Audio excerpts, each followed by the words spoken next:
کہ ہماری جو ینگ جنریشن ہے وہ بہت زیادہ اس طرح کے سوالات کر رہی ہے خدا کی ایگزسٹنس کے بارے میں اور قدر کے معاملے کے بارے میں اور جزا اور سزا کے معاملے کے بارے میں. اور یہ ہم دیکھ رہے ہیں کہ یہ ایک طوفان ہے جو کہ ہماری یوتھ کے اندر برپا ہے. پہلے تو ہم اکا دکا کوئی اس طرح کا کیس دیکھتے تھے، لیکن اب پوری کی پوری آرگنائزیشن بن چکی ہیں، ایسوسیشن بن چکی ہیں. پاکستان ایتھیسٹ ایسوسیشن میرے خیال میں اس کی 1 ملین کے قریب کچھ فالوورز ہیں. تو اس دروازہ کیوں کھلا ان سوالوں کا، اور ایسی ہم سے کیا غلطی ہوئی ہے کہ ہماری جنریشن یہ سوال کر رہی ہے؟ ان کا سوال کرنا غلط بھی نہیں ہے، ہم ان سوالوں کے جواب کیسے دیں؟ اور ایسا ہم نے کیا غلط کیا جس کی وجہ سے ان کے اندر یہ سوچ پیدا ہو رہی ہے؟ اس کے بارے میں آپ تفصیلاً ذرا بتائیں. اس کا بہت آسان سا جواب ہے کہ یہ سارے سوال جو بچے پوچھ رہے ہیں آج کل وہ فطری سوال ہیں. پہلے بھی بچے یہی سوال پوچھتے تھے، مگر پہلے ماں باپ کو ان کے جواب آتے تھے. اگر علم کا کوئی راہ نہیں، پیسوں کی دوڑ میں لگ گئے سارے، تو ماں باپ جو ہے نا وہ ربی زدنی علما کی بجائے ربی زدنی رزقہ بولتے رہتے ہیں ہر وقت. تو بچے جب علم کے سوال کرتے ہیں تو ان کو آتا نہیں، تو بچے پھر یوٹیوب پہ دیکھتے ہیں کہ ہاں یہ والا جواب ادھر سے مل رہا ہے. یہ ماں باپ کا کام ہوتا ہے فلسفہ کلیئر کر کے بتانا کہ کیوں کے آنسر کیا ہیں.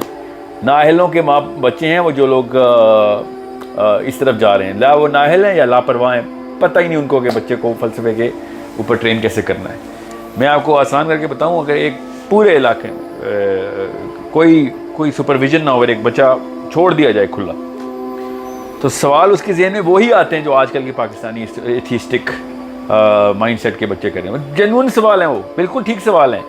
جواب نہ ملنے کے اوپر، یا پھر انتہائی نااہل آدمی جو اس وقت مولوی صاحب ہمارا ہے، وہ اس طریقے سے وہ جواب، پہلے تو وہ جواب ڈنڈے پہ لکھ کے دیتا ہے، دوسرا وہ جواب غلط لکھا ہوتا ہے ڈنڈے پہ، وہ سینسیبل جواب ہی نہیں دے رہا.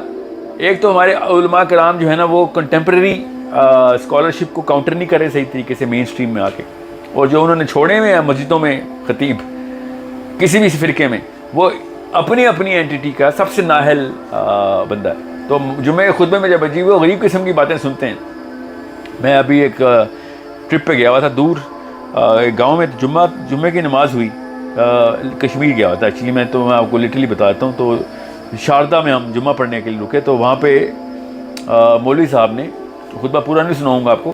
مولوی صاحب نے خطبے میں یہ پروو کر دیا کہ حوا علیہ السلام نے چونکہ 4 گندم کے دانے تھے، 3 حوا خود کھا گئیں، تو ورثے میں اس لیے عورت کو 1 حصہ ملتا ہے کیونکہ وہ اپنا حصہ جنت میں لے چکی ہے.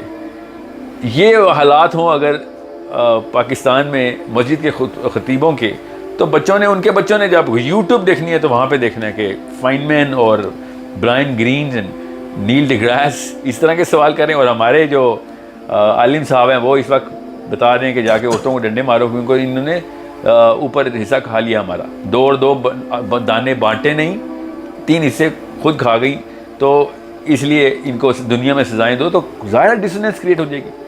نااہلوں کے ہاں اس طرح کے مسائل عمومی ہیں. یہ سوال اتنے فطری ہیں کہ ابو حنیفہ بھی ان کے جواب دے رہے تھے، شافعی ان کے جواب دے رہے تھے، مگر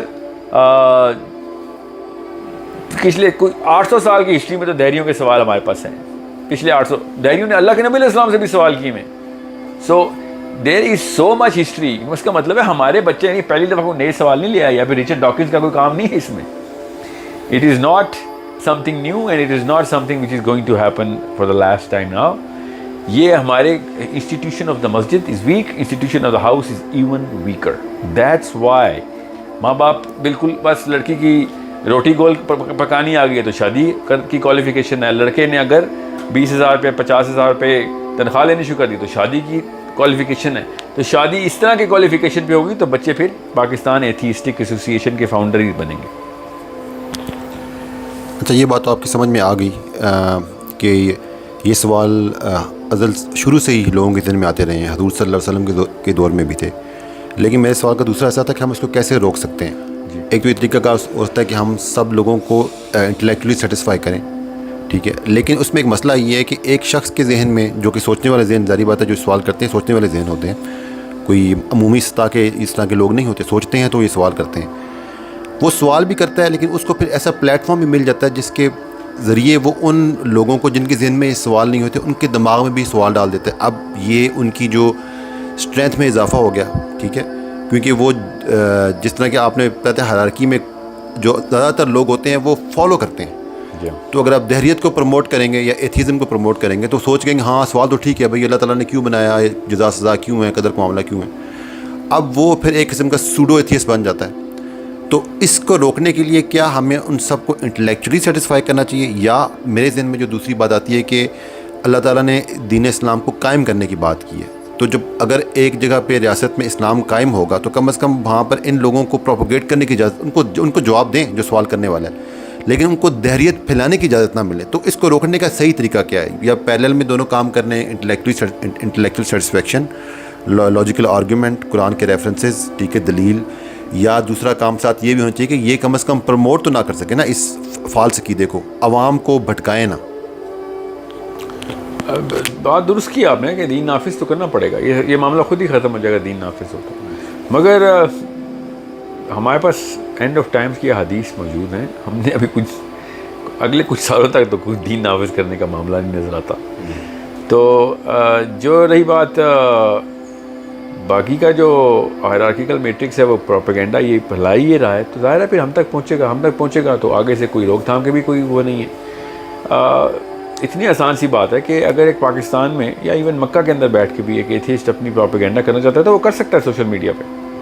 نوبڈی کین اسٹاپ ہم ٹیکنیکلی. پولیٹیکل انفورسمنٹ ہوگی تو وہ کوئی پراکسی لگا کے کسی اور وی پی این کے تھرو, کسی انٹرنیشنل ویب سائٹ کے تھرو یا چینل کے تھرو چلا لے گا اپنا کام. So it is not something that is a mistake we can just pin to somebody in particular. میں صرف ماں اور باپ کے اوپر ہی ہر مسٹیک کو پن اس لیے کرتا ہوں کیونکہ یہ رجحان ہوتا ہے نا, رجحان یہ مومنٹم سے ہوا پکڑتا ہے. وہ مومنٹم گھر میں توڑنا پڑتا ہے.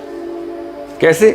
ہنگر آف انٹلیکچولیزم بچپن سے سیٹسفائی کی جا رہی ہو, وہ والی کانسیپٹس کھول کے بیان کیے جا رہے ہوں جو کہ باہر ایول اپنے طور پہ کھول کے بیان کر رہا ہے.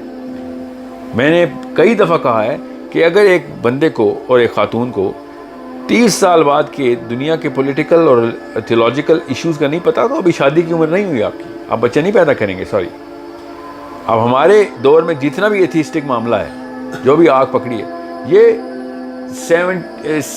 50s کی جنریشن کو اس بات میں پتہ ہونا چاہیے تھا کہ آگے جا کے کس لیول پہ معاملہ خراب ہو سکتا ہے. نا وی نو غیب کے نہیں جانتے ہیں فیوچر کا, مگر پیٹرن انالیسس تو ہمارا کام ہے.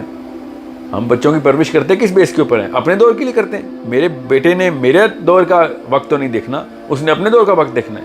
میرا کام ہر وقت اگلے دور کے اوپر نگاہ رکھنا ہے. اس کی پریپریشن ابھی سے کر کے دوں. ابھی ایتھیزم کا دور ہے, آگے دیکھتے ہیں کیا آئے گا. ابھی دیکھتے ہیں, open the work shops in side your house and try and draw a lot of patterns کہ میں نے اپنے بچوں کی تربیت میں کیا کیسی چیز ڈالنی ہے جو اس کو آخرت میں نقصان دیں گی جو کہ دنیا میں پھیلی ہوئی. If we are not prepared to do that, sorry, we are not licensed. We shouldn't be licensed to get married. ہم اپنی تو عاقبت تباہ کر ہی رہے ہیں, بچوں کو تو ہم نے پوری طریقے سے دوزخ میں دھکیل لیا. So it's the duty of your father and your mother